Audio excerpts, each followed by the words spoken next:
Privatizimi i rafinerisë i uzinës përpunimit naftës në Ballç.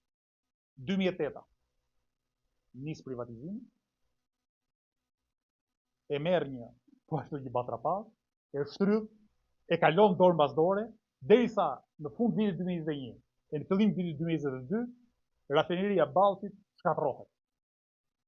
Mjeqët si hodhen krip tokës, që mos mbi as bari dhe asgjë, siç ndodhte dikur kur një shtet pushonte një tjetër, thuhet për grekët, kur shkatruan Trojën, i hodhen krip. Unë gjeda imagjinoni, në tetor të vitit 2021, kam një citat, nuk po a them i kujt është, do a them pastaj, që thot, është ende në kohë për të hetuar privatizimi i rafinerisë Ballçit. Tetor 2021, 2 muaj përpara se sa të nisej shkatrimi i rafinerisë Ballçit. Kush e ka thënë? Tauland Balla.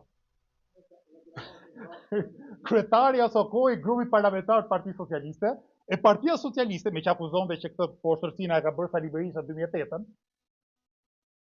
ka i bie 5 vite, rreth 5 vite, që mund ta kishte bërë këtë famshëm komision hetimor për të hetuar si u privatizua rafineria e Ballçit, ose si u dha, ku diun, banke si dikur, dhjerrja e naftës, asgjë.